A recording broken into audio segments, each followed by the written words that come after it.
Hi, everyone. Welcome to the Quipster Film Review Podcast. My name is Vince Leo. I'm the author of the film review website, quipster.net.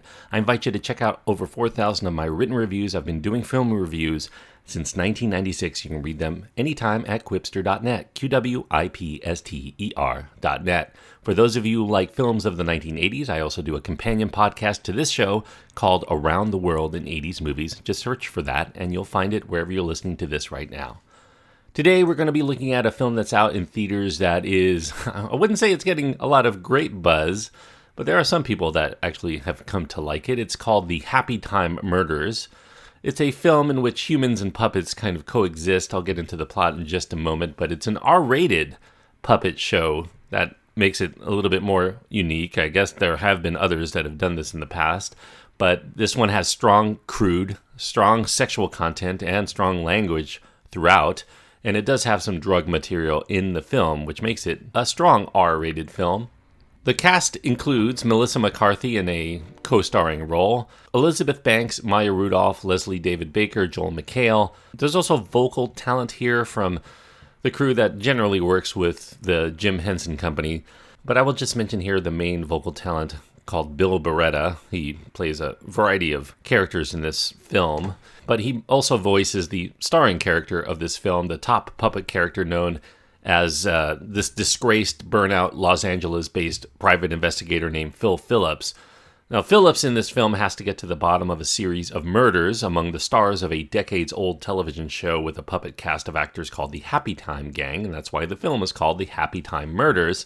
Melissa McCarthy figures into this film when she plays this police detective called Connie Edwards, who happens to be Phil's former and now estranged partner in crime fighting from his days when he was on the force. She reluctantly joins in to assist in getting to the bottom of these murders. Obviously, this is a film that's built on a mystery, so I won't go into any more details other than that. This film really dips into the vulgarities that worked, I guess, well enough for other properties where you have cute and seemingly kid-friendly premises and characters that are used for some very vulgar, very raunchy comedy. The biggest example of this is another film that kind of took the Muppets into a really R-rated dimension. That was by Peter Jackson in a film called Meet the Feebles a couple of decades ago, maybe almost 3 decades ago. South Park, of course, has made this its reputation. It's not puppets, but definitely fits into this role of a lot of, I guess, vulgarity among cartoons. Avenue Q, the stage show, certainly did this. Team America, which did have puppets, marionettes really. Ted, which is more CGI, but kind of like a puppet. And Sausage Party, not too long ago. All are built on this same premise. Plenty of examples here to choose from this kind of burgeoning mini genre of films. And in most cases, they've offered diminishing returns for audiences who are seeking a fun time, trying to push the envelope of humor. The Happytime Murders, though, it feels like it's a few years too late to the dance to find any willing partners with the audience. It's not without an occasional witty moment or a funny concept. I'd give it some credit there. I don't think it's a complete disaster in terms of finding funny material, but there is a distinct lack of freshness that comes with this attempt to make everything feel filthy just for laughs, to the extent that it seems like it's the main point of the film altogether. Every scene, every joke seems to be straining for trying to push that envelope. And that's where I think the film starts to lose a lot of its energy and its reason to exist. As far as the plot itself, it's a typical buddy cop comedy formula. It's mixed with elements of old-style film noir and maybe more modern, although still pretty old now, erotic thrillers like Basic Instinct. Basic Instinct, by the way, is referred to about a half dozen occasions in this film, leading you to wonder what material they're really mining from to try to make this somewhat fresh. And that buddy cop formula pits together those opposites who banter while trying to take down some outlandishly deviant criminals. And unfortunately, most people in the audience for a raunchy puppet movie are likely going to be too young to appreciate these allusions to these film noir and erotic thrillers and all these other things. And that renders even more of the comedy as impotent in its attempt to find a funny connection with younger, modern viewers. So given that, I suppose it doesn't come as much of a surprise if you learn that the first draft of this script had been written like over 15 years ago, and that most of the pop culture references that are within the film strays far away from anything that may be going on in the world today, or even the world of movies today. Now, Jim Henson's son, Brian Henson, he takes the director's chair in this effort. It's not an official release by the Jim Henson Company, but he does retain chairmanship of that company at the same time. He's used the brand before for an adult-oriented endeavor. He did this improvisational live show along with some of the other crew members of the Jim Henson Company called Puppet Up Uncensored. Now, Henson here is going full bore into his graphic material. Maybe he's thinking that the family-friendly label for his father's style of puppet-related entertainment is a bit too limiting. He offers shotgun blasts that decapitate his puppets into clouds of exploding fluff, or pornographic sex scenes that result in body fluids being shot by the gallon, it seems, all around the room.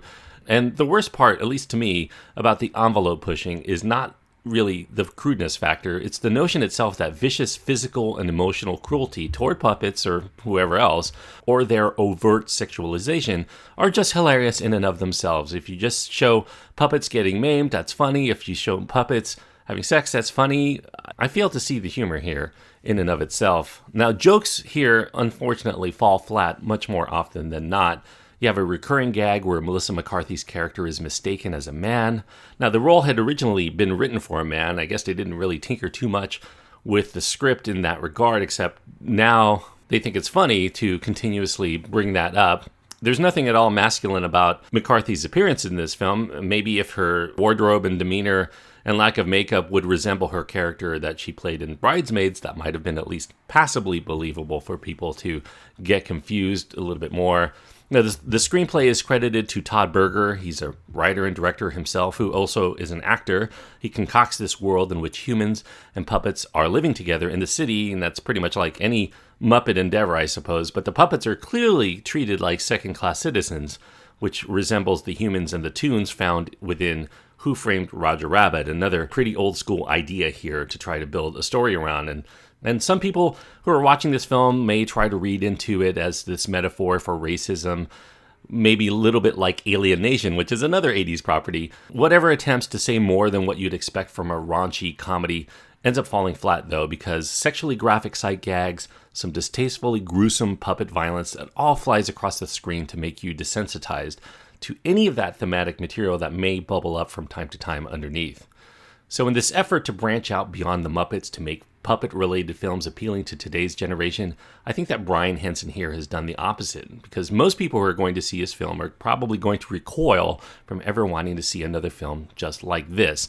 I feel like Henson here in this property has managed to tarnish his own reputation in this process of him growing tired of having to always play nice for kids, but I think it's going to make some people wonder if those who have vowed to continue Jim Henson's legacy, mostly his family, are in fact only seeking to exploit it here by taking on such projects that their founder and creator had long since abandoned since his early experimental days, where his puppets weren't necessarily aiming at entertaining just the young, regardless of the money that could be made. Now, Brian insists that his father, Jim, had felt constrained after doing Sesame Street into making family projects, because that was then his brand. And his film is really picking up on a road that his father had wanted to travel if only he could. If that's indeed the case, then perhaps those constraints did the world some good, because Jim Henson's work, family-friendly though it may be, even if he was reluctant to kind of stay in that pocket, those are going to last the test of time. The Happytime Murders is a film that's going to be overlooked by the masses now, and those like me who have seen it are probably going to likely wish they could forget it. The Happytime Murders, it's not entirely a disaster. You have good talent here from the puppeteers, good vocal performances, you got good actors, comedic in the film. There are some laughs, I will give it that, but it is such a tedious premise. It fails primarily because it encroaches too far into its own repugnance to be able to keep an audience in the mood for laughter. You compound that with the comedic allusions to other properties that you'd have to already have been an adult in the 1990s already to get the gist of, then that makes this just merely a callback to a time too distant to ever make the 90 minutes we spend with it feel like a happy time. So I'm giving the Happytime Murders 2 stars out of 4. 2 stars on my scale means that it's lacking something vital that would keep me from being able to recommend this to most people. That thing that it's lacking, of course, here is a freshness factor and really a reason to exist other than its own vulgarity. If they came up with something ingenious beyond just this premise of saying, I'm going to make a Muppet movie and it's going to be filthy, then maybe we'd have something more. And if you could have made it a little bit more modern and had allusions to things that are actually going on in the world of today and not the world of the 1990s or the early 1990s, we would have something much more relevant than just being able to sit and giggle as we watch people simulate sex with puppets, or see their arms and legs get blown off, or see their heads explode. So 2 stars is the best I can give the Happytime Murders, which I'm disappointed with because I'm a longtime fan of the Muppets and their Muppet movies and the Muppet Show. I really want that to continue to take hold into further generations. This direction is not the way to do it, unfortunately. As far as what I'm going to be doing on the next show, I'm going to be doing some counter-programming to this. I've decided that I'm going to review Won't You Be My Neighbor, which is about a man who did a show with puppets, coincidentally.